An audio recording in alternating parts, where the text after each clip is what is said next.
और वही पेरिस पहुंच गया हूँ। पेरिस के इमिग्रेशन भी हो गया, ज़्यादा कुछ था नहीं पेरिस के इमिग्रेशन में। और इन्होंने सारा मतलब लैपटॉप वगैरह देखा, मतलब वही जो नॉर्मल होती है, ज़्यादा कुछ नहीं निकाला, सिर्फ लैपटॉप बाहर निकाला था। और तो कुछ हुआ नहीं, ड्यूटी फ्री। और अब मैं जा रहा हूँ सीधे अपने बोर्डिंग गेट पे। शायद आवाज़ आ रही होगी आपको। एंड जस्ट फॉर इन्फॉर्मेशन, यहाँ से मेरी फ़्लाइट है 11:15 की। अराउंड 5 आवर्स का ले ओवर है और कट जाना चाहिए प्यार से। Let's see how it goes. अभी तक सब सही चल रहा है। एयर फ्रांस का खाना मुझे ठीक ही लगा, कुछ ज़्यादा खास नहीं है और कुछ ज़्यादा ऑप्शन भी नहीं है।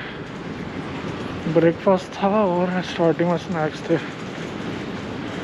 हाँ, 9 घंटे की फ़्लाइट में, बट ठीक था। चलो अब देखते हैं पेरिस टू मेक्सिको सिटी में क्या मिलता है। और ये शायद अपना सामान उतर रहे हैं यहाँ से, अभी दिखाते हैं आपको।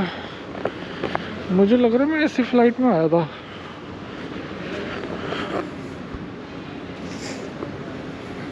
और ये जो एयरक्राफ्ट है हम इसी में आए हैं।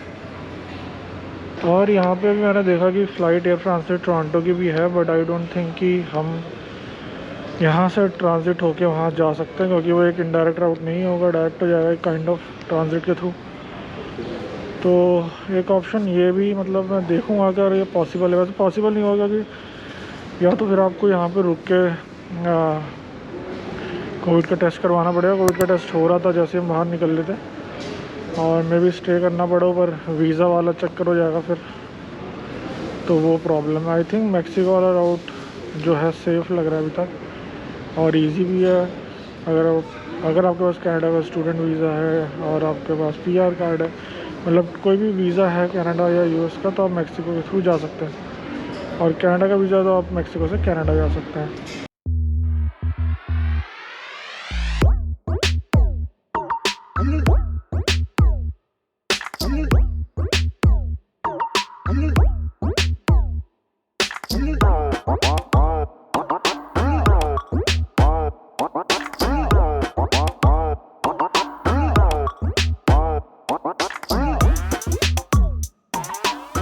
तो मैं मैक्सिको पहुंच चुका हूं। कल शाम को पहुंच गया था 8 साढ़े 8 के करीब, क्योंकि टाइम लग गया था कोविड टेस्ट कराने में, इमिग्रेशन करने में, और उसके बाद शटल का वेट करने के लिए। तो सबसे पहले हमारी फ़्लाइट पहुंच गई थी मैक्सिको अराउंड 4:30 बजे। उसके बाद इमिग्रेशन चेक हुआ। इमिग्रेशन चेक में उन्होंने पूछा कि भाई यहाँ क्यों आए हो, तो साफ साफ बता दिया कि भाई मेरी फ़्लाइट है 10th की सुबह को। और वहाँ पे झूठ वूठ कुछ नहीं बोलना। अगर बोलोगे टूरिस्ट हैं तो पूछेंगे भाई टूरिस्ट कब, मतलब यहाँ क्या करोगे, प्लान व्लान दिखाओ, तो सीधे बोलो कि हमें कनाडा जाना है।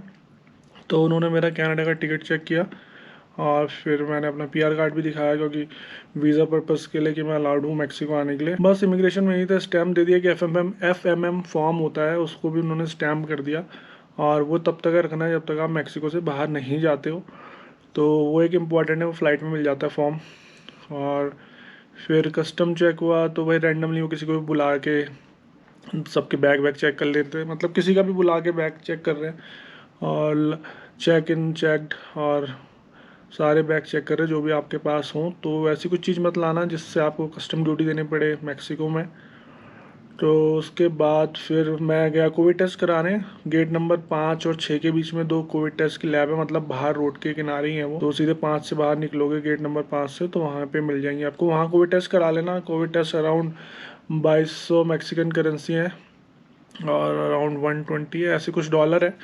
तो मैंने अभी करा नहीं, मैंने तो अपने सीधे क्रेडिट कार्ड से दे दिया था। तो वो क्रेडिट कार्ड एक्सेप्ट करता है। अगर आपको कन्वर्जन नहीं कराना तो आई विल सजेस्ट कि क्रेडिट कार्ड ही यूज़ करो, और मैं हर जगह क्रेडिट कार्ड ही यूज़ कर रहा हूँ।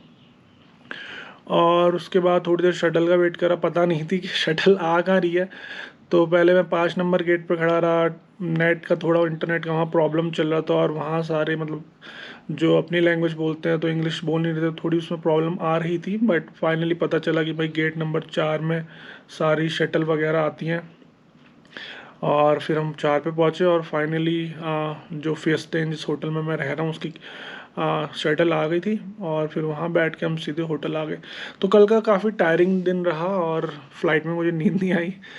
बट आई वुड से कि अगर आप आ रहे हो मैक्सिको रूट से तो सेफ़ ही लगा मुझे अभी तक, और ऐसा कुछ प्रॉब्लम है नहीं। बट थोड़ी वही जो सभी कह रहे हैं मैक्सिको में लैंग्वेज की प्रॉब्लम है, तो वही है। बट आप कर लोगे, ऐसा नहीं है कि भाई लैंग्वेज है तो लैंग्वेज बैरियर है तो कि आप वहाँ से बाहर ही नहीं निकल पाओगे एयरपोर्ट से। और मैं सजेस्ट करूँगा जब आप एयरपोर्ट में हो तो शटल जो जो होटल शटल दे रहा है उसी की सर्विस यूज़ करें, मतलब किसी भी टैक्सी में बैठ के ना जाएं, क्योंकि जो लोकल पीपल हैं इंग्लिश शायद ही किसी को वहाँ पे मतलब उतनी अच्छी आती है, तो फिर आपको समझाने में प्रॉब्लम हो सकती है। तो होटल से ही टैक्सी और प्लस शटल करवाएं। और काफ़ी सारे होटल है जो फ्री शटल टैक्सी सर्विस देते हैं, तो वही यूज़ करें अपने मन से, मतलब टैक्सी करा के मत पहुंच जाना, तो उसमें प्रॉब्लम भी आ सकती है। और होटल भी ये एयरपोर्ट के पास ही है, अच्छा सा डिसेंट सा होटल है।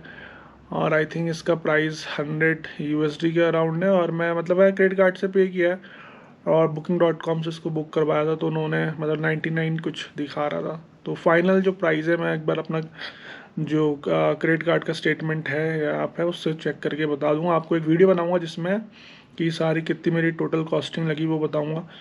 और यहाँ से कल सुबह 12:40 की मेरी फ़्लाइट है, और मैंने जो होटल है सिर्फ एक ही दिन के लिए करवाया है, क्योंकि अभी 1-2 बजे का यहाँ यहाँ यहाँ मैंने ना अभी 1 बजे का चेकआउट है, तो मैंने उनसे रिक्वेस्ट करके लेट चेकआउट के लिए बोला था पहले ही Booking.com जब मैंने वहाँ से रिजर्वेशन करवाया था। तो वो उसको रिस्पेक्ट करेंगे, और मेरा अभी चेकआउट टाइम जो है 3 PM का हो गया, 2 घंटे तो मिले। और उसके बाद मैंने उनसे भी बोला कि मैं यहाँ का जो वेटिंग एरिया में वहाँ रुकूँगा कुछ घंटे। तो आई थिंक एक दिन अगर आप आ रहे हैं, जैसे मेरी फ़्लाइट 8 की थी और 8 को मैं यहाँ पहुँच गया, 9th को रुक के, और एक ही नाइट में आप मतलब एक नाइट का स्टे करिए। 9th को जैसे मैंने 3 PM का चेकआउट लिया लेट, तो उसके बाद 2-4 घंटे नीचे अपना वेटिंग रूम में रुक लिया, और उसके बाद इनकी शटल यूज़ करके एयरपोर्ट पहुंच जाओ। तो 2 नाइट का रिज़र्वेशन कराने की कोई ज़रूरत नहीं है। और उसके बाद देखते हैं अब कनाडा में क्या होता है। और मैं कोविड पॉजिटिव था, तो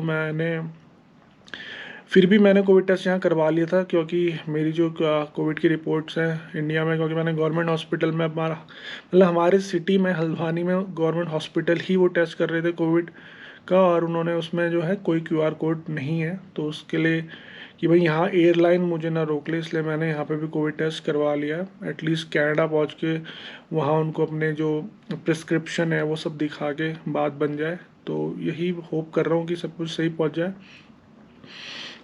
और क्या बताना है आपको। और रूम टूर नहीं दे रहा, क्योंकि जैसे होटल के रूम होते हैं वैसे ही है। और अब मैं यहाँ से शाम को निकलूँगा और कोशिश करूँगा 5-6 घंटे पहले पहुँच के, मतलब 5-6 घंटे मेरे पास टाइम ही टाइम है, तो 5-6 घंटे पहले पहुँचना ही होता है वैसे भी एयरपोर्ट में। और उसके बाद अरे हाँ यार, मुझे चेक इन भी करना है ऑनलाइन, तो अभी ऑनलाइन चेकिंग करता हूँ पहले। सबसे पहले सीट तो मेरी ऑलरेडी रिजर्व्ड है, और मैंने यहाँ से हाँ, एक बात है कि एयर कनाडा आपको फ्री बैगेज अलाउंस नहीं देता यहाँ से, क्योंकि यहाँ से सिर्फ 4-5 घंटे की फ़्लाइट है। तो मैंने क्या किया कि इकोनॉमी क्लास नहीं ली और मैंने प्रीमियम इकोनॉमी ले लिया, तो उसकी कॉस्टिंग अराउंड $150-200 ज़्यादा थी, क्योंकि उसका एक तो फ़ायदा यह है कि आपको सीट थोड़ी अच्छी मिल जाएगी। वैसे तो 5 घंटे की फ़्लाइट है, इतना मैटर नहीं करता, बट आपको उसके संग आप 2 बैग चेक इन करा सकते हो, तो 2 बैग आपके चेक इन हो जाएंगे, और 1 बैग आप तो केबिन में ले जाओगे, वो तो है ही है। तो इसलिए मैंने प्रीमियम टिकट करवा ली, तो उसमें मुझे सिर्फ आई थिंक $50-60 का डिफरेंस पड़ रहा था। और अगर आपको नहीं भी करानी तो मत ही कराओ, क्योंकि बैग की जो कॉस्ट है 2 बैग की, मैंने उनकी वेबसाइट में चेक करी थी, अराउंड 80-90 कैनेडियन डॉलर्स है, तो वो भी आप दे सकते हो इजीली। बट बैग आपको मतलब पैसा तो देनी पड़ेगा अगर आप एयर कनाडा से मैक्सिको टू टोरंटो जा रहे हो तो अभी के लिए इतना ही, और कोशिश करते रहूँगा कि सारी इन्फॉर्मेशन आपको एग्जैक्टली बताता रहूँ, इसीलिए मैं रिकॉर्ड भी करते जा रहा हूँ अपना एक्सपीरियंस। और अगर आपने चैनल अब तक सब्सक्राइब नहीं किया है तो प्लीज़ सब्सक्राइब कर लीजिए, वीडियो को लाइक कर दिए, अपने दोस्तों के शेयर करें कि उनको भी इस वीडियो से हेल्प हो। और अगर आपके कोई डाउट है मैक्सिको राउट के थ्रू आने के लिए तो प्लीज़ मुझे कमेंट करके बताइए। तो इसके जो आगे पार्ट हैं, क्वारंटीन है और मेरा पैसा कितने खर्च हो रहे हैं, सब आपके संग शेयर करूँगा मैं, और क्वारंटीन में काफ़ी पैसे लग रहे हैं, दो मुझे होटल क्वारंटीन नहीं करना, बट मैं सारा कुछ आपके साथ शेयर करूँगा जो भी है और जो मैं खुद एक्सपीरियंस कर रहा हूँ। तो इसीलिए आपको सब्सक्राइब कर लेना चाहिए चैनल अगर आप इंटरेस्टेड हैं कनाडा आने के लिए थ्रू मैक्सिको।